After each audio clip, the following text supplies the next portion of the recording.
Magandang umaga po sa inyong lahat. In our parish, there are masses that are not very well participated.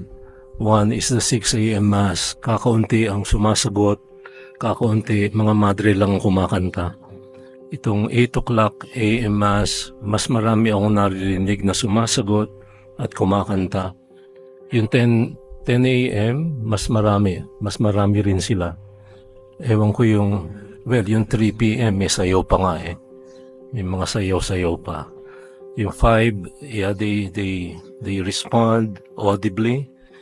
I'm saying this because the Lord ended the gospel today with a very important statement that means a whole lot for all of us. Today, this scripture is fulfilled in your hearing. Take note. The Lord didn't say today this scripture is being fulfilled. It doesn't end there. It is fulfilled in your hearing. And hearing here means something active, something committed, something alive. The word obedience, if you don't know, comes from the word hearing, ob audire. In Latin, audire means to hear. You cannot obey kung nagbibingi-bingihan ka. Diba, yung nasabi ng mga magulang natin, nagbibingi-bingihan ng mga bata. Pagka nagbingi-bingihan tayo, hindi tayo pwedeng sumunod. Obedience begins with audire, ob audience. Today, this scripture is fulfilled in your hearing.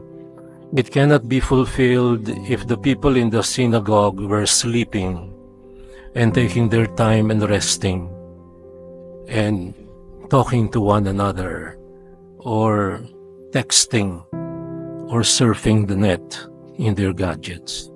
Today, this scripture is fulfilled in your hearing. But take note that in order for the fulfillment of the word to take place, there has to be the courage of proclaimers, of people who acclaim, and people who claim what they hear.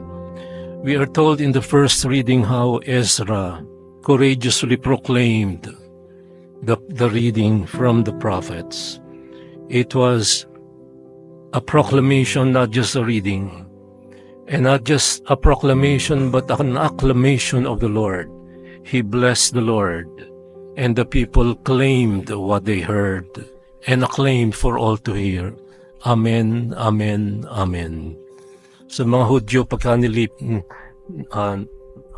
inulit ng makatatlong beses ang isang salita, it's the ultimate. Kaya, yan yung hagios, hagios, hagios, hotheos. Hagios, hagios, hagios, hotheos, who is Kyros. Hagios, hagios, hagios, hagios, hotheos, who athanatos. This is what you pray every 3 p.m. The 3 o'clock prayer. Holy, holy is the Lord God, the strong one, the holy one. Holy, holy is the Lord God, the strong one. Holy, holy is the Lord God, the immortal one. You repeat it 3 times, it is the ultimate, because God is triune God, Father, Son, and Spirit.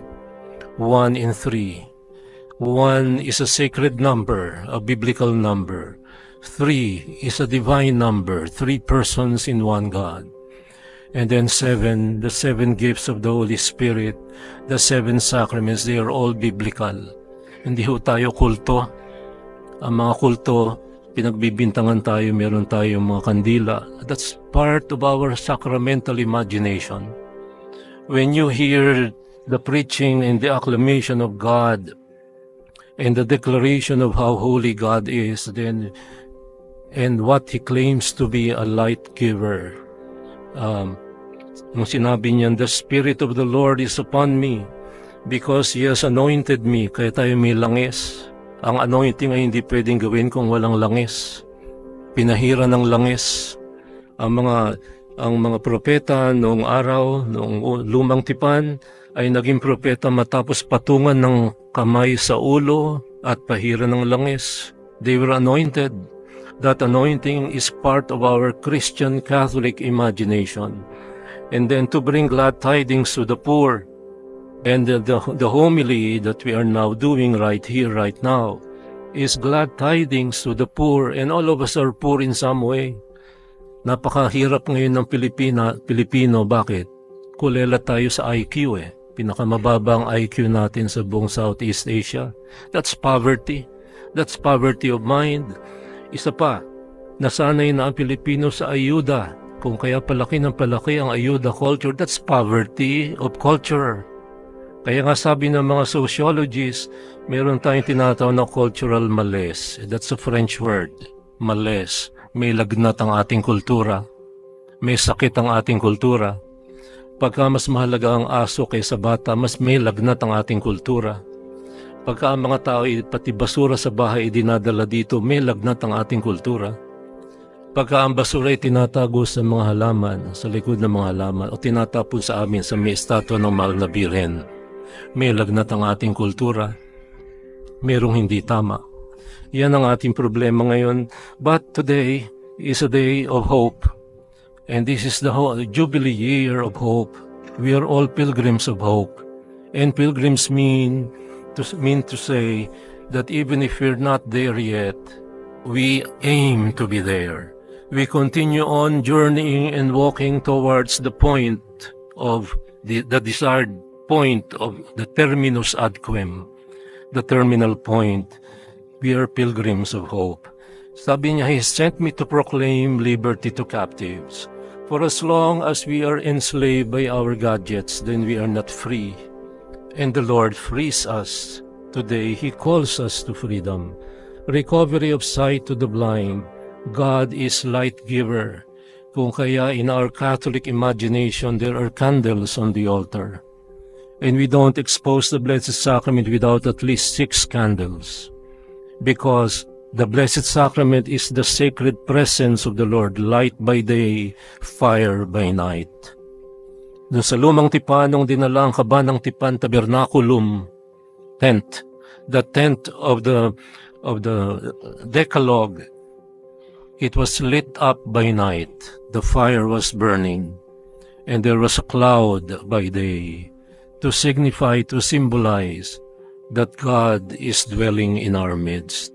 This is the reason why the tabernacle has a perpetually lit lamp, because this is the presence of the light of the world. In sacrament, under the species of bread, but present in His divinity, in all of His humanity, the totality of who Christ was, is, and will forever be. Years ago, when I was studying in Baltimore, I was saying Mass in Northern Virginia, just a stone's throw away from Baltimore. And in the parishes in the Northern Virginia, malapit sa stone's throw away from Washington, D.C., rather, the capital city, ay mayroong mga simbahan na akala mo protestante. Tinanggal ng pari yung estatwa ng mahal na birhen, dinala sa garahe. Meron namang mga parokya na tunay na Katoliko, na nandun pa rin ang estatwa ng mahal na birhen, hindi tinanggal. Doon sa masyadong liberal na parokya, isang beses nag-homily ako, nabanggit ko ang salitang abortion, sinugod ako nung ale pagkatapos ng misa. At anong sabi sa akin, how dare you? How dare you talk about abortion? You have no right to talk about abortion. And why? You have no uterus. Oh my God, this is positionality. Yan ang wokeism. Eh di, hindi na ako pwedeng mag-sermon dito. Bakit? Hindi ako membro ng choir. Hindi pwede ako makipag-usap sa choir. Humanity, created in the image and likeness of God. When you talk about positionality, this is inventing new words. At ang dami mga bagong salita ngayon. Political correctness. Political correctness means there are words I cannot utter in the pulpit. And when there are words that I cannot utter, then I ought not to utter, then it should not be uttered at all. And therefore the wokists and the cancelists, those who agree to the cancel culture, who win the day.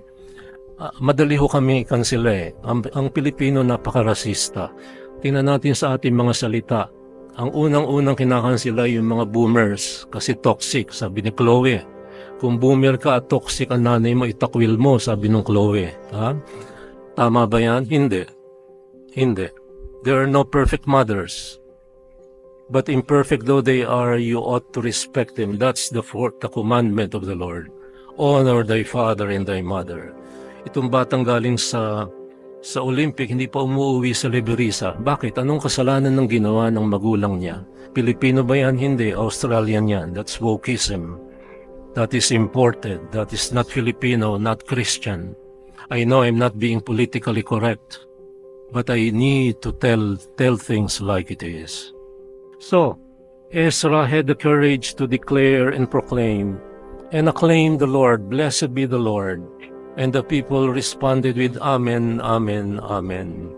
And then it ended with a statement that we should make our own. Rejoicing in the Lord must be your strength. One thing that I often say, I am blessed every Thursday when I do the rounds of sick visitation because I meet up with people who otherwise should be miserable. But I have met this in my 42 years as a priest. People who should be miserable, sick with cancer, and yet I see the faith in their faces, their love for God in their suffering. And then I don't consider it my work, but so many times it happened after the anointing, they get healed. It's not my work. It's not my work, but God. How does this happen? Rejoicing in the Lord is our strength. When we have nothing but our job, when we have nothing but our title, our position, well, I have bad news for you. Hitler died miserably. Alexander the Great died at 35 years old. All the despots who claimed to rule the world, Julius Caesar died of a sword. Caligula died also miserably. Herod died miserably. And Putin will die too, like me and you. And those who are now claiming to rule the world and destroying what they call the Satanic West, and then getting a candle during Easter and Christmas and pretending to be holy while killing Ukrainians in cold blood. This is not the gospel of life. And this is not rejoicing in the Lord that is our strength. Rejoicing in the Lord for them means earning so much money from oil and natural gas, because that's all that Russia sells. They sell nothing else but oil and natural gas. It is a big gasoline station pretending to be a nation, and it is ruled by a despot. Today, we are not any better. We are ruled by family dynasties. 71 out of 82 provinces are run by family dynasties, including our city. Huwag niyo na kayo magmaang-maangan pa.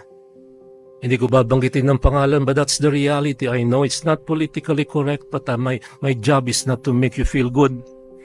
My job is to lead you to the good, the true, the good, and the beautiful, and the right, and the righteous.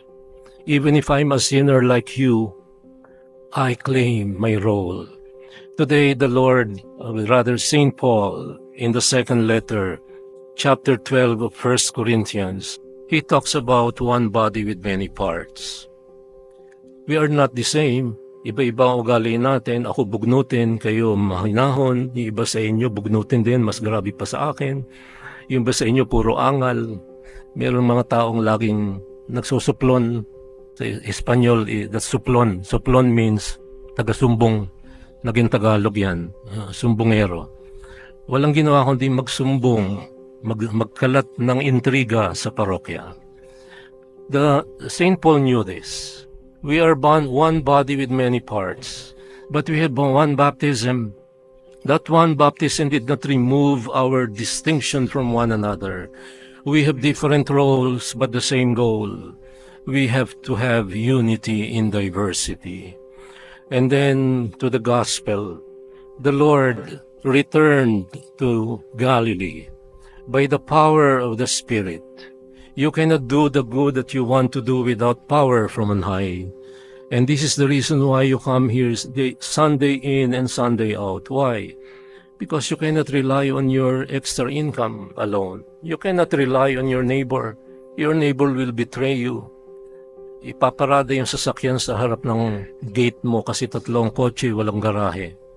Babarahan ng gate mo. Pagka bumusina ka, kakain pa rin siya ng siopaw. Para dito, nakabara. Pakanan ako magtuturo sa DBST. Nakabara. Bunsinahan mo, hindi kumakain ng siopaw, naka-hazard. Wapakels.